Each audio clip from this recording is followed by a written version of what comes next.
저는 원래 미술하고 역사를 무척 좋아했어요. 독일에 오래 있으면서 시간이 될 때마다 유럽의 문화재나 박물관, 미술관을 답사를 많이 했는데 18세기 중반에 우리나라에는 어떤 고민이 있었고 무슨 운동이 있었고 어떤 예술이 있었는지 너무 창피하고 답답한 거예요. 체계를 좀 가질 필요가 있겠다 싶어서 이이화 선생님의 한국사 이야기 전집이 있어요. 고려청자 얘기가 나오면 고려청자가 아름답지만 그 시대는 또 동시에 몽고가 쳐들어와서 굉장히 고난을 받았던 시대잖아요. 접근은 미술로 했지만 그걸 읽다 보면은 그 사회, 경제, 정치적인 맥락을 알게 되면서 정림사지를 보러 갔어요. 실제로 딱 그 정림사지 터에 딱 가면 평야가 다 있고 동서남북에 어떤 배우가 있고 공기가 있고 또 시간이 있고 그 탑이 정림사지 탑이 굉장히 크고 우람하고 거대한 거인을 만나는 듯한 느낌을 딱 받았어요.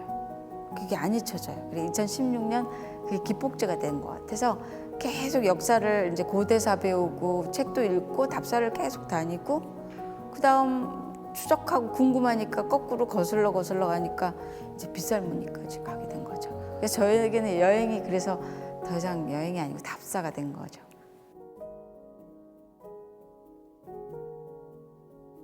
파주에 이제 예술인 마을이 이렇게 형성이 돼서 이제 자유를 타고 다 오는데 되게 충격을 받은 거죠.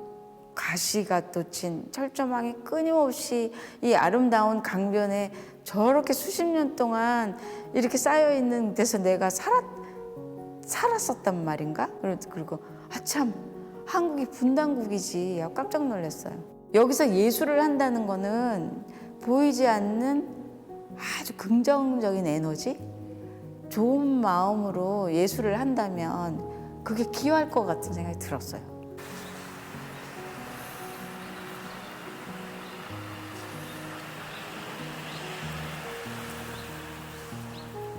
좀 아름다운 시를 읽을 때 그 시에 대해서 차분히 감상하고 나고 눈을 감으면 내 마음에 어떤 사람들 마음에 이미지가 떠올라요.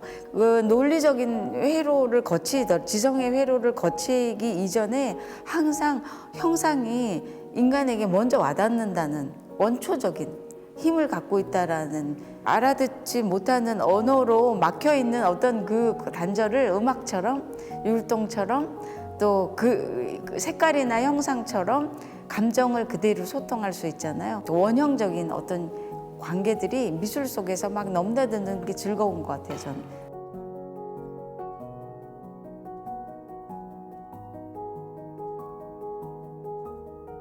제가 2005년에 독일 셰핑 앤 레지던시에 잠깐 3개월 초청 프로그램, 어떤 외무부 초청 프로그램으로 간 적이 있어요. 숙소와 작업실이 좀 떨어져 있었는데 잔디가 깔려 있고 사과나무들이 심겨져 있는 호젓한 숲이었어요. 뚝뚝 떨어지잖아요. 돌보지 않는 그냥 야생 사과들은요. 촉 찼는데 발끝에서 사과의 무게와 움직임이 느껴지는 거예요. 너무 당연한 건데 그 사과라는 그 자연의 한 물질이 자기 주장이 있어요. 무게로 인해서.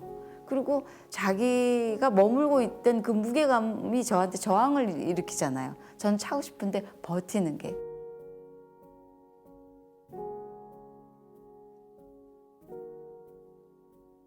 동일한 행위를 반복함으로 하여 자신을 자각하게 돼요. 자신의 물성을 깨닫게 되는 거예요. 자기 속에도 어떤 관성이 있고 지각하는 힘이 있고 내 앞에 있는 대상과 감정이입할 수 있고 혹은 저항할 수도 있고 이 행위를 통해서 오히려 자신을 깨닫게 되는 그 지점에서 작가가 겪었던 상황을 작품은 관객에게 다시 전달하는 거죠. 그런 점에서 물성은 인간과 인간이 소통하게 되는 아주 훌륭한 역할을 하게 되는 거죠. 신발에서 배로라는 건 처음으로 유화 물감을 가지고 투영을 한 기분이 들어요. 자기 몸을 가리지 않고 물감, 테레핀티 물감과 그거에서 뒤집어 쓰면서 쫙 그걸 그렸거든요. 그렇지 않으면 그 시원한 파란 화면이 안 나오죠. 파란색에 첨벙 들어간 거죠. 내가 이렇게 하면 되는구나라고 깨달은 방법을 적용했을 때 매번 실패해요. 본인의 심리 상태, 육체 상태, 감정 상태 그대로 드러내기 때문에 행위가 중요한 거죠. 호흡도 중요하고. 많은 경우에 눈을 감고 그래요. 보면 머리를 쓰거든요. 판단을 해요. 보이지 않을 때 더 많은 걸 느끼잖아요.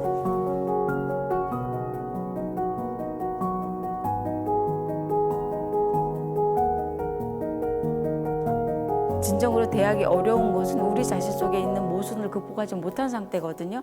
진정으로 자긍심, 문화적인 뿌리나 어떤 그 정체성에 대한 자긍심이 회복되었을 때 비로소 다른 문화권을 동등하게 존중해 줄 수 있게 된다고 저는 생각을 하는 거죠. 마치 자기 자신을 제대로 사랑할 줄 아는 사람이 다른 사람을 사랑할 수 있다는 것처럼 문화지수에 대해서 정말 눈을 떠야 되고 그랬을 때만 진정으로 다른 민족 문화권의 사람들도 충분히 존중받아야 할 정말 가치로운 어떤 존재들이구나라고 진정으로 받아들일 것 같아요.